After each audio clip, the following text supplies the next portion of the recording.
3 विकेटें गिर चुकी हैं और ये 3 विकेटें किधर गई? ये गई जनाब जंगीर तरीन साहब की नई जमात। जैसे शेख साहब ने प्रेस कॉन्फ्रेंस नहीं, इंटरव्यू, शेख साहब ने कहा जी, मैं शेख रशीद साहब की हम बात कर रहे हैं जी, उन्होंने कहा जी मैं 40 दिन के चिल्ले पे। 9 मई के वाकयात में जितने भी लोग हैं उनका कह लें कि फौजदारी केस नहीं बनेंगे। देखें, ये गवर्नमेंट की तरफ से ये सारे मामला। खुदारा इमरान रियाज को रिहा करवाया जाए और इमरान रियाज को भी जो रिहा करवाया गया ना जनाब, वो बात नहीं हुई, उन्हें क्या पता था कि ये इन्होंने वज़ीर आज़म बनना है। अच्छा, ये भी कहा जा रहा है कि शायद उसने दूसरी किताब लिख दी है। जी लिख दी। जी तो अस्सलाम वालेकुम नाज़रीन, जेजे टीवी के प्लेटफॉर्म से मैं आपका अपना भाई सोनू सुल्तान आपकी खिदमत में हाजिर हूँ। नाज़रीन, मेरे चैनल को लाइक, शेयर और सब्सक्राइब जरूर किया करें ताकि अस्सलाम वालेकुम नाज़रीन, जेजे टीवी के प्लेटफॉर्म से मैं हूँ सुल्तान और आप देख रहे हैं मेरा डिजिटल चैनल। नाज़रीन, जैसा कि आपको मालूम है कि 24 अक्टूबर को जनाब नवाज शरीफ साहब एहतसाब अदालत में, नैब कोर्ट में और हाई कोर्ट में उनने पेश होना था और जैसा कि आपको मालूम है कल वो पेश हुए और उनको ज़मानत भी मिल गई और ये वो सारे मामला चलते रहे। वहाँ पर कुछ ऐसी चीज़ें देखने और सुनने में आई जो आपसे शेयर करना ज़रूरी है और कुछ ऐसी बातें जो पीटीआई के हवाले से और पीटीआई के लिए बहुत ही कह लें कि ख़तरनाक भी हो सकती हैं और ऐसे जो इल्ज़ामात हैं पीटीआई पे पहले भी लगते रहे हैं। मेरे साथ आज स्टूडियो में हैं शहजाद सत्ती साहब और जैसा कि आप जानते हैं कि हम हमेशा, हमारी कोशिश होती है कि हम दोनों बैठ के आपके साथ जो है खबर शेयर करें और हमेशा मैं आपसे यही कहता हूं, खबर पे नज़र रखें, बाखबर रहे। नाजरीन, खबरों की तरफ आगे बढ़ने से पहले एक रिक्वेस्ट, हमारे चैनल को लाइक करें, शेयर करें और सब्सक्राइब करें ताकि ऐसी इंटरेस्टिंग बेहतर मालूमात हम आपके लिए लेकर आ सकें। सबसे पहले हम आपके साथ जो खबर शेयर करने जा रहे हैं वो है पीटीआई के हवाले से। पीटीआई के जैसा कि आपको मालूम है कि मजीद 3 विकेटें गिर चुकी हैं और ये 3 विकेटें किधर गई? ये गई जनाब जंगीर तरीन साहब की नई जमात में।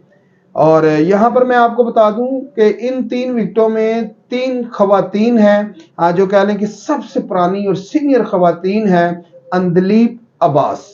और उनके बारे में मैं अगर आपको बताऊं तो वो काफ़ी पुरानी कह लें कि पीटीआई की कारकुन भी हैं और एमएनए भी रह चुकी हैं और काफ़ी सारे उनको कह लें कि एक्टिविटी इस जमात में रही।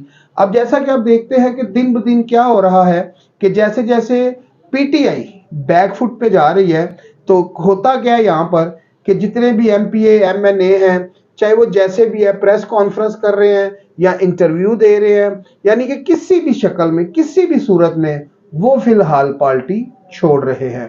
और यहाँ पर मैं बता दूं आपको, जो इमरान खान साहब की कह लें कि जो पावर है वो दिन ब दिन कम हो रही है। उसकी वजह ये है कि जिस तरह इमरान खान साहब के ऊपर इल्ज़ामात लगेंगे और ये सारे मामलात होंगे और ज़ाहिर बात है वो पॉपुलैरिटी कम होगी। लेकिन अवामी जो रद्द अमल है, अवाम ये कहती है कि इमरान खान की जो पॉपुलैरिटी है उसमें कोई फर्क नहीं आ सकता। आज इन्हीं चीज़ों के ऊपर हम बात करेंगे शहजाद सत्ती साहब के साथ। शहजाद भी, क्या हाल है? ठीक है आप? जी, thank you very much. Shahzad भी, क्या कहते हैं जो अंदलीप अब्बास और दीगर जो 2 मजीद खातून हैं, रहनुमा हैं, क्या कहते हैं इनका जो पार्टी छोड़ना, कह लें कि ये दबाव की वजह से छोड़ी गई है तो या फिर उनने ये देखा कि ज़ाहिर बात है हर बंदे को क्या चाहिए? पावर चाहिए, पावर की तरफ भागता है। ये भी उन्हीं में से है। ये प्रेस कॉन्फ्रेंस तो इन लोगों ने की कोई नहीं और यहाँ कह लें कि बस सीधी सीधी ये पार्टी ज्वाइन कर ली है। अच्छा सुल्तान भाई, बड़ी प्यारी बात की है। 3 ये मोतबर लेडीज़ हैं, अंदलीप अब्बास, जिनको हर कोई जानता है पीटीआई के हवाले से, बड़ी पुरानी वर्कर है। शुरू से वो इमरान खान के साथ है, बानियान में उनका भी नाम शुमार होता है। सुमेरा अहमद हैं और सादिया सोहेल हैं। थोड़ा सा मैं आपको बता दूं कि आपने कहा प्रेशर है या क्या है। मैंने जो इनकी प्रेस कॉन्फ्रेंस देखी है उसमें इनकी फेस रीडिंग बता रही है। आपने जैसे कहा कि इक़्तिदार की लालच में बंदा कोई दूसरी साइड पे शिफ्ट होता है। हाँ, देखिए जी ऐसे लेकिन अब्बास के फेस पे कोई होप, कोई खुशी, कोई वो नहीं देखा, ना कोई प्रेशर के असरात थे। माजरत के साथ उनके चेहरे पे ना वो चीजें आती भी नहीं है जो आप बता रहे हैं। उनका चेहरा ही माशाल्लाह 100%। लेकिन वो होता है कि अंदलीप अब्बास साहिबा के चेहरे की फेस रीडिंग होती है। हम आप अक्सर प्रोग्राम में face reading, body language in सब चीज़ों को मद्देनज़र रखते हैं। तो मुझे जो इससे ज़्यादा दुख हुआ है वो ये हुआ है कि जब भी इनका जो बंदा साथ छोड़ के जाता है, देखें ना, जो प्रेशर था वो मेरे ख्याल से मियां नवाज शरीफ के साथियों पे भी था। उसमें एक बड़ी लंबी लिस्ट है, ख्वाजा साद रफ़ीक है, शाहिद खाकान अब्बासी हैं, एहसन इकबाल हैं, और बहुत सारे नाम हैं मैं जो नहीं ले सकता, जिनको मेरे ख्याल से किया गया गिरफ्तार और उन पर प्रेशर डाला गया। उनमें से किसी ने प्रेस कॉन्फ्रेंस नहीं की।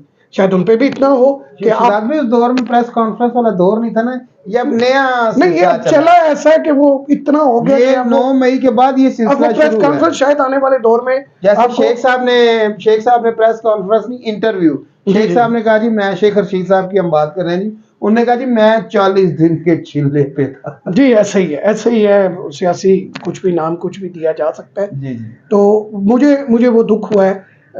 अंदलीप अब्बास साहिबा एक बड़ा सासा थी पीटीआई का मेरे नज़दीक।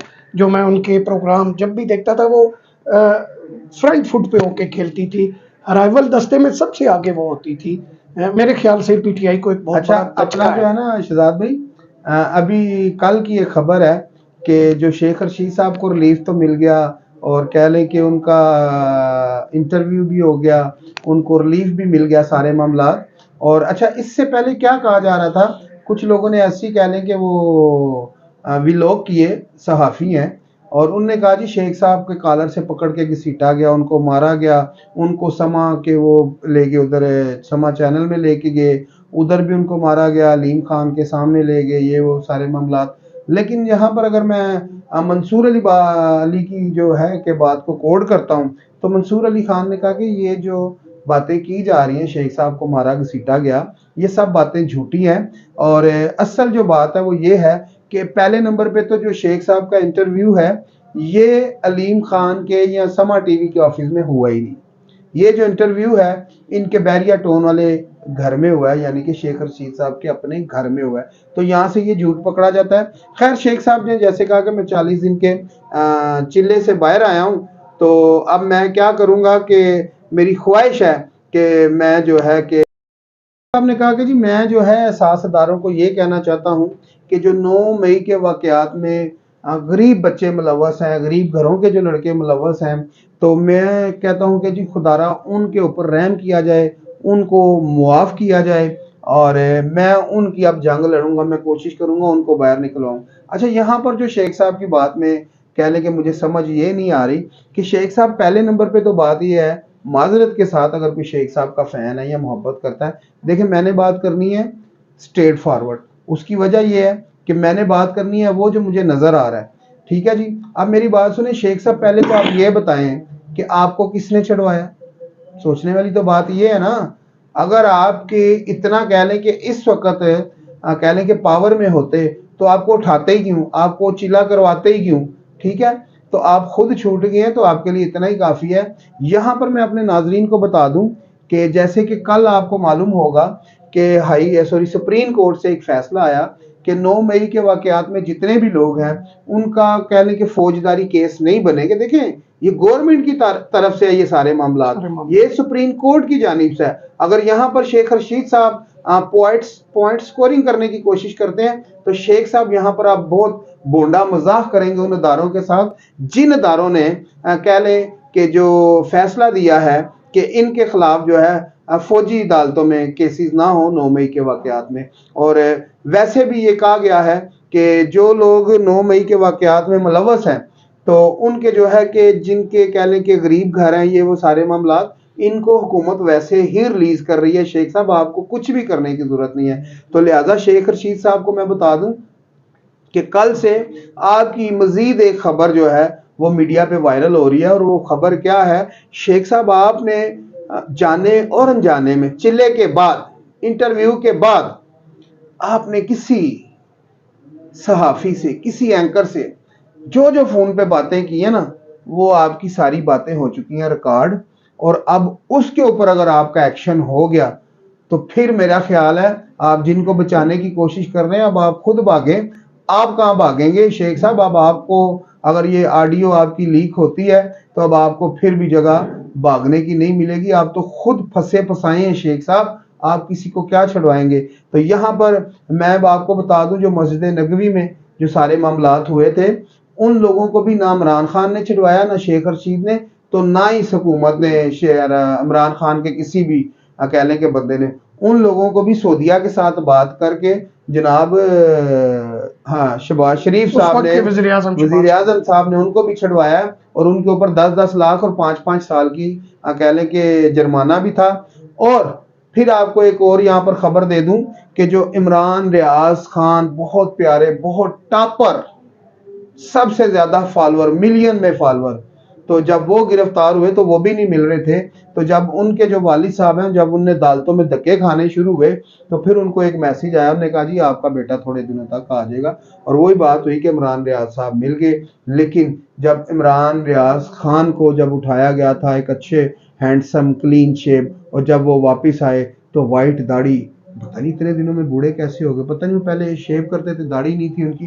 खैर मुख्तसर आगे बढ़ते हैं। तो उनको भी मैं आपको बता दूं शहजाद भाई, उनको भी जनाब किसी सहाफी की सिफारिश जनाब नवाज शरीफ साहब के पास गई, तो नवाज शरीफ साहब ने अदारों से रिक्वेस्ट की कि खुदारा इमरान रियाज को रिहा करवाया जाए। और इमरान रियाज को भी जो रिहा करवाया गया ना जनाब, वो अल्लाह आपका भला करे, कह लें कि जनाब नवाज शरीफ साहब के कहने पे ही रिहा किया गया है।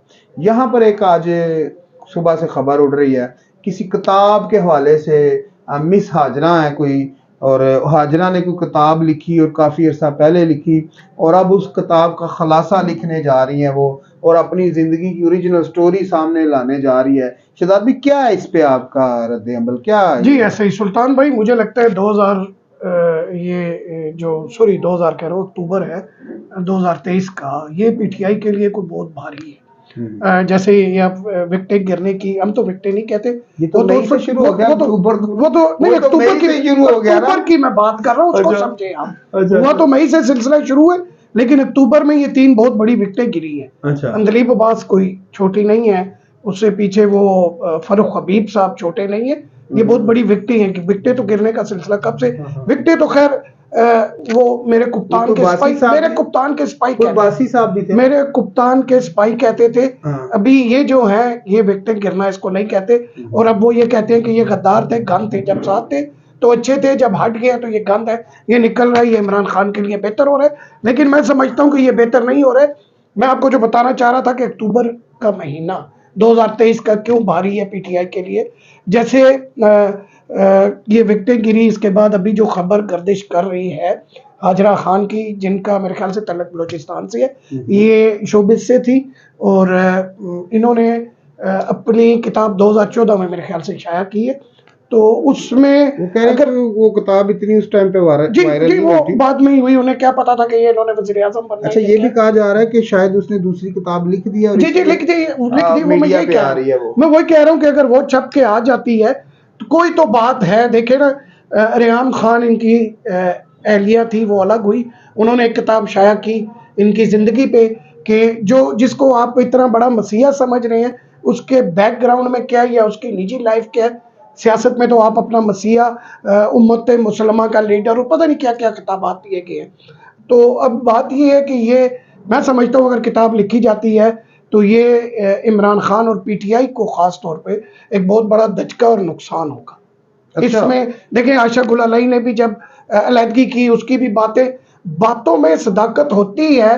हर बंदा एक ही बात या एक अल्फाज पे कितने शख्स झूठ बोल सकते हैं सुल्तान भाई, कितने शख्स झूठ बोल सकते हैं। हर शख्स ही झूठा है। जो इमरान खान के साथ खड़ा है वो सच्चा है, जो इमरान खान से हट गया वो झूठे हैं, वो बेदीन है, वो गद्दार है, वो चोर है। मैं नहीं समझता। अच्छा, शहबाज गिल साहब, यहाँ पर उनको सांस फूल रही थी, सांस बंद हो रही थी, बोला नहीं जा रहा था, व्हील चेयर पे थे, और कह लें कि बड़ा रिलीफ मांगा, जी मैं बीमार हूँ, मैं मर जाऊंगा, ये हो जाएगा, वो हो जाएगा।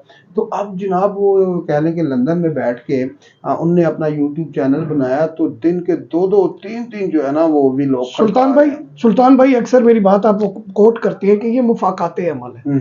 ये कहते थे कि जब इनके केसेस खुलते हैं तो जो मुखालफिन के थे, उनके उस वक्त नवाज शरीफ हुकूमत के, तो जिन पे केसेस खुलते हैं उन्हें साथ साथ बीमारियां भी लग पड़ती हैं। ये वही मुफाकाते अमल है।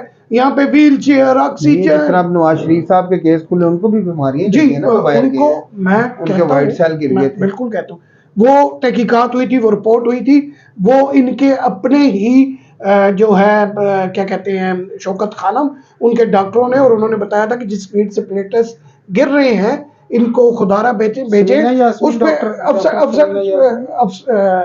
अफजल चंद ने भी कहा कि इमरान खान ने मुझे कहा था कि कोई तरीका बनाओ, किसी तरीके से इसको बाहर भेजो और इससे जान छुड़वाओ।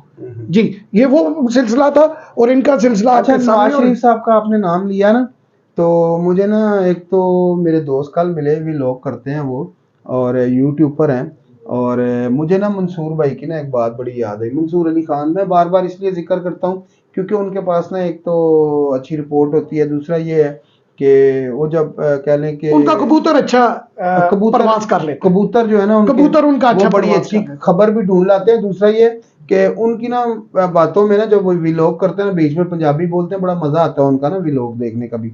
खैर, तो वो ना कहते हैं कि जी काफी सारे लोग हैं जिन लोगों ने पैसा बनाने के लिए इमरान खान के ना लोंडे लपाड़े बने, और उनको कह लें कि सपोर्ट किया, और खबरें चलाई, और ऐसी जाली खबरें भी चलाई कि क्या वो यूट्यूब से उनके सब्सक्राइबर बढ़े, और कह लें कि वॉच टाइम बढ़े, और उनको पैसे मिले।